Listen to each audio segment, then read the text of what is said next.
Hello everyone, मैं doctor Nilima. आज के इस वीडियो का टॉपिक है शिक्षा का समाजशास्त्रीय आधार। तो आइए शुरुआत करते हैं। सबसे पहले हम इंट्रोडक्शन देखते हैं।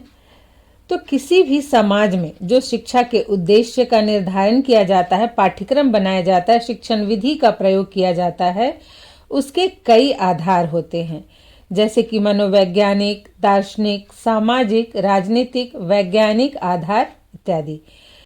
आपने अपने बीएड के कोर्स के अन्य पेपरों में पढ़ा है कि शिक्षा का क्या आधार होता है, जिसमें शिक्षा का मनोवैज्ञानिक आधार बालक के मनोविज्ञान को ध्यान में रखते हुए शिक्षा की व्यवस्था करने की अनुशंसा करता है कि बालक की योग्यता, क्षमता, रुचि को देखते हुए शिक्षा की व्यवस्था करनी चाहिए, वैसा ही पाठ्यक्रम बनाना चाहिए और उसी प्रकार की शिक्षण विधियों का प्रयोग करना चाहिए। उसी प्रकार से दर्शन शास्त्र समाज में प्रचलित दर्शन अर्थात लोगों का जीवन के प्रति जो दृष्टिकोण होता है, उसके आधार पर शिक्षा की व्यवस्था करने की अनुशंसा करता है। आप सबने पढ़ा है कि दर्शन कई प्रकार के होते हैं, जैसे आदर्शवाद है, प्रकृतिवाद है, प्रयोजनवाद है, यथार्थवाद है। फिर उसी प्रकार से शैक्षिक समाजशास्त्र समाज की आवश्यकताओं, आकांक्षाओं के अनुसार शिक्षा की व्यवस्था करने की अनुशंसा करता है। तो शिक्षा के जो भी उद्देश्य, पाठ्यक्रम या शिक्षण विधियां होती हैं, उसके निर्धारण करने के कई आधार हैं। यहाँ हम बात करेंगे कि शिक्षा के सामाजिक आधार क्या हैं।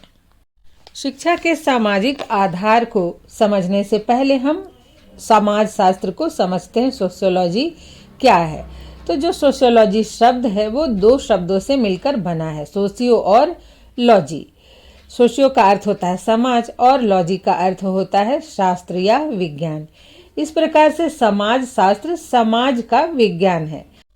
समाज शास्त्र समाज के व्यक्तियों के व्यवहारों का अध्ययन समाज के संदर्भ में करता है। दूसरे शब्दों में अगर हम कहें तो समाज शास्त्र के अंतर्गत सामाजिक जीवन के सभी पक्षों का अध्ययन किया जाता है, जैसे कि मानव के बहुमुखी व्यवहार, सामाजिक समस्याएं, समस्याओं की प्रकृति या सामाजिक समस्याओं के क्या कारण हैं, उन समस्याओं का निवारण कैसे कर सकते हैं, व्यक्ति, परिवार, समुदाय, राज्य, धर्म, जाति, वर्ग, सामाजिक संस्थाएं, धार्मिक संस्थाएं, भौगोलिक परिस्थितियां, रीति रिवाज, परंपराएं, सामाजिक परिवर्तन और सामाजिक नियंत्रण इत्यादि। मतलब कि समाज के जितने भी पक्ष होते हैं, व्यक्तियों के जीवन से संबंधित उनके जितने भी पक्ष होते हैं, उन सब का अध्ययन समाजशास्त्र के अंतर्गत किया जाता है।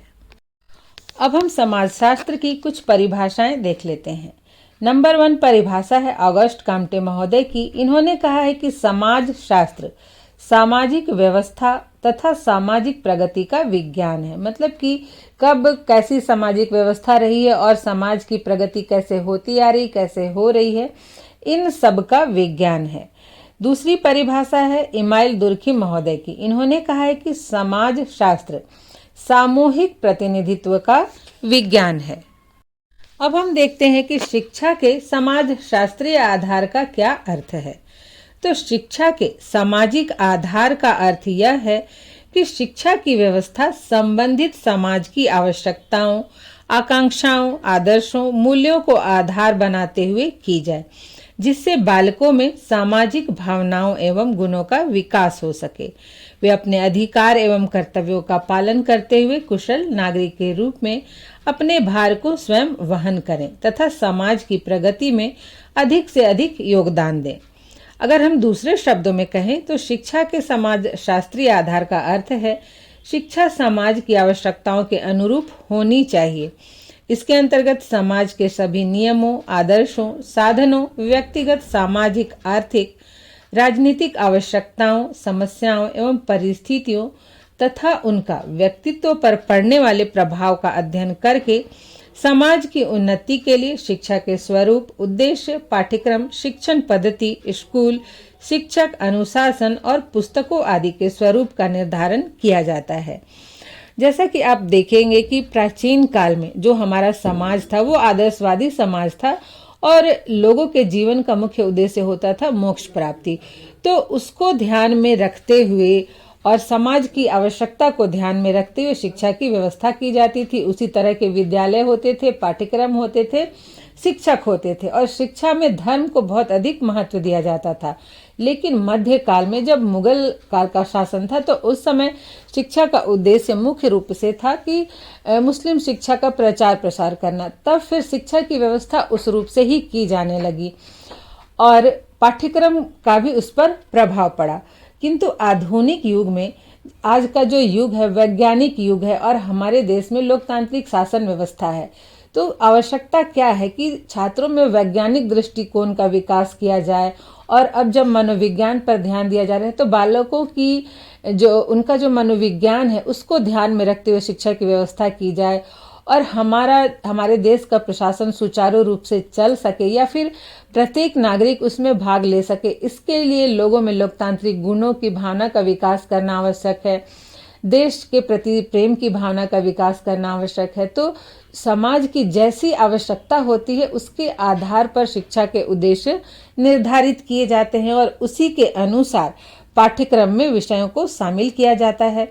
और अब अगर हम विधियों की बात करें तो प्राचीन कालीन जो विधियां थी उनमें से कुछ विधियों का प्रयोग अभी भी किया जाता है, लेकिन कई शिक्षण की नई नई विधियां आज आ गई हैं जिनका की प्रयोग आज की समय के आवश्यकता अनुसार किया जाता है।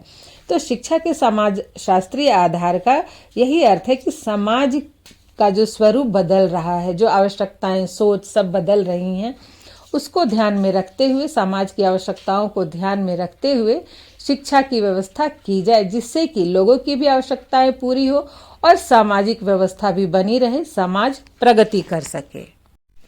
शैक्षिक समाजशास्त्र की हम परिभाषा देख लेते हैं। पहली परिभाषा है ब्राउन महोदय की। इन्होंने कहा है कि शैक्षिक समाजशास्त्र व्यक्ति तथा उसके सांस्कृतिक वातावरण के बीच होने वाली अंतःक्रिया का अध्ययन है। मतलब व्यक्ति और उसका समाज के अंदर ही संस्कृति होती है, तो इन दोनों के बीच जो अंतःक्रिया है उसका ही अध्ययन है। दूसरी जो परिभाषा है वो गुड महोदय की है। इन्होंने कहा है कि शैक्षिक समाजशास्त्र इस बात का वैज्ञानिक अध्ययन करता है कि व्यक्ति सामाजिक समूह में किस प्रकार रहते हैं, वे कैसी शिक्षा प्राप्त करते हैं तथा इन सामाजिक समूह में कुशलता पूर्वक रहने के लिए उनको किस प्रकार की शिक्षा की आवश्यकता है। शैक्षिक समाजशास्त्र का जो भी अध्ययन होता है समाज के विषय में वो वैज्ञानिक होता है, जिसमें व्यक्ति का अध्ययन किया जाता है और ये देखा जाता है कि सामाजिक समूह में व्यक्ति कैसे रहते हैं, क्योंकि हर समाज का रहन सहन अलग है, उनकी आवश्यकता थोड़ी अलग होती है और उन्हें किस प्रकार की शिक्षा मिल रही है और कैसी शिक्षा दी जाए जिससे कि वो सामाजिक समूह में कुशलता पूर्वक रह सके। तो ये था शैक्षिक समाजशास्त्र का क्या अर्थ है, इससे संबंधित जानकारी। आशा करते हैं ये वीडियो आपके लिए हेल्पफुल होगा। नेक्स्ट वीडियो में मैं शैक्षिक समाजशास्त्र के आधार पर किस तरह से शिक्षा के उद्देश्य, पाठ्यक्रम और शिक्षण विधियां निर्धारित की जाती हैं इसकी चर्चा करूंगी। आज यहीं तक, मिलते हैं नेक्स्ट वीडियो में।